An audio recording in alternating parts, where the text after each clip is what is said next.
Hello, my presentation will be on athletes' lifestyle based on communication and career planning. Why do we interview athletes? Athletes are interviewed based on various things such as the sport that they play, their peers, such as the managers, teammates or fans, or even their personal life. This helps create more interaction between the athlete and the public. The public or host can ask the athlete a variety of questions that they are comfortable answering. Live and pre-recorded interviews can also be done. Live interviews is when you are currently speaking to someone at that moment. You're going to make some mistakes, so you need to think before you say something, because anything you say can be evaluated by the media. Pre-recorded interviews are planned, and the responses you give are based on specific occasions. In pre-recorded interviews, you have more time to think about what you have to say, and you'll be more objective. The different types of media interviews. There are two different types of media interviews, which are television and newspaper. Both of these are the most common way of broadcasting athletes, and this is the best way of people knowing who you are. There are other types of media interviews, such as radio stations, conferences, and face-to-face interviews. Significant others that will communicate with athletes. As an athlete, you will try to get your agent to try their hardest to find you a new club. This can be due to the fact that you're not getting enough playing time at that club, not having a good relationship with your manager, or your contract running out. Officials and athletes often communicate with each other based on various reasons, such as official making the wrong decisions, and the athlete may ask questions based on the decision that official is making. Athletes and officials may communicate after a game. Athletes communicate with others verbally. When athletes communicate with others, they need to have good language, good tone, not too fast or not too slow. Also, people that interview athletes need to interview the athletes with open and closed questions. For example, when Cristiano Ronaldo was younger, he couldn't understand or speak English well, as well as he couldn't answer open or closed questions in his interviews. But now his English has gone a lot better. He's able to speak English more fluently with correct tone, and he's able to answer more open and closed questions more accurately. An athlete's non-verbal response to an interviewer, manager or coach would be eye contact, hand gestures, listening, appearances, etc. Showing eye contact will show that you're confident. Listening shows respect and interest. Appearance will help people to take you more seriously and not think of you as a joke, and dress for the appropriate occasion. Radios. When broadcasting on radios, your appearance and body language aren't important. The most important thing is your verbal language. When you're talking on the radio, you need to be able to speak clearly so the audience that is listening can understand you. Speak at a pace that people can understand what you're saying. This allows the audience from losing interest. Interview with sponsors. When you're being interviewed by sponsors such as Nike or Adidas, you will need to speak formally. Giving them a good impression will want them to give you a contract. For instance, when you signed a contract with a sponsor, you are then representing their brand, and you can't be seen wearing other brands other than Nike, otherwise they'll have the choice of terminating your contract with you. Interview the manager. As an athlete, you will always see a manager. You will be less formal with him because you will look at him more as a friend or family. Athletes and managers normally joke around with each other and talk about other stuff other to do with football or any other sport. But you still need to be polite and give them impressions, especially during interviews.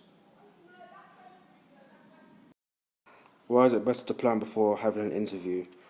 Planning before interviews is a good way of getting yourself ready, knowing what questions the interviewer may ask you. This is important because this will help you know how to answer the interviewer's questions properly and with good responses. If you struggle to answer some of the questions, you may be looked over by the media. It is also for good confidence. This will be important because rehearsing before interviews will build up your confidence, and it will help you to keep calm. So also avoid you from mumbling up your words or stuttering. A lot will make the media laugh at you. It also betters your use of vocabulary. Practicing before interviews will allow you to think about a variety of words to say. Usually athletes have that have interviews often use words, especially starting sentences. For example, an athlete constantly saying before he starts his sentence. Athletes need to think about their appearance, such as if they're wearing a training kit, casual clothes, or smart clothes. But this should be done at the appropriate occasion. An athlete should have an interview promoting their sponsors, such as Nike or Adidas, for example. This will help to promote the sponsors so more people will buy from them. In this occasion, you need to think about what they have to say and give out the correct information out to the public so they don't mislead people. The importance of planning for both a career as an athlete and a backup career. At some point in time, an athlete will retire from playing the sport that they dedicate themselves to play, or they retire because of injuries. An athlete's sports career can end at any time, so they need to know what they're going to do after their career. Most athletes take on being a manager, ambassador, pundits, etc. Athletes have to think about what they're going to do after their careers properly, because most athletes don't finish their education because they end up leaving school early so they can carry on with their sporting careers.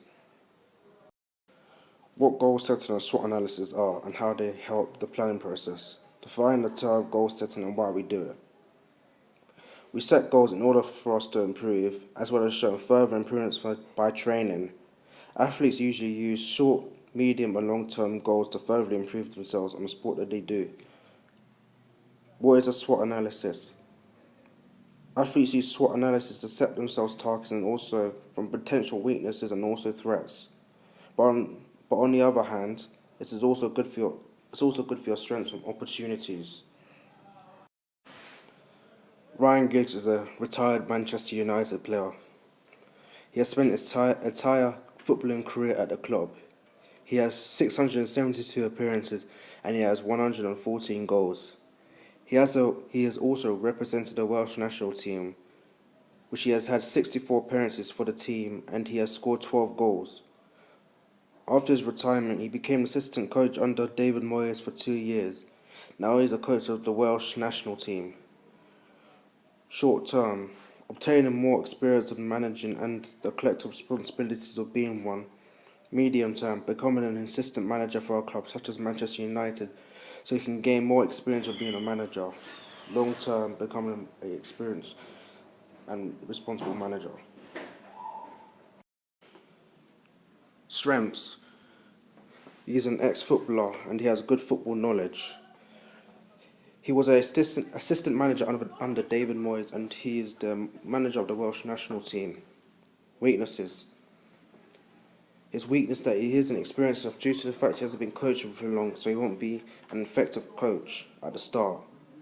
Opportunities.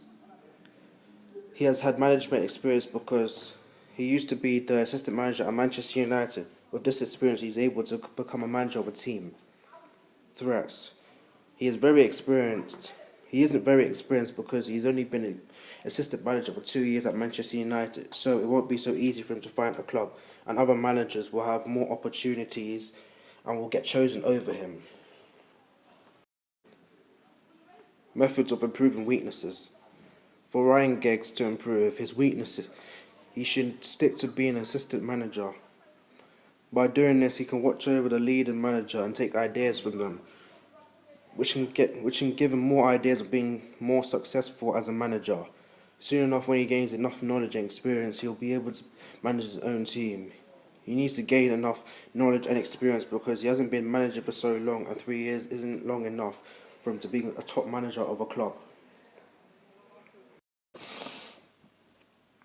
The diagrams below shows the necessary qualifications you need in order to become a coach. Ryan Giggs will need to take all of these courses in order for him to become a top-level coach. He also needs a UEFA license in order for him to coach teams in Europe. He needs a UEFA A and B license.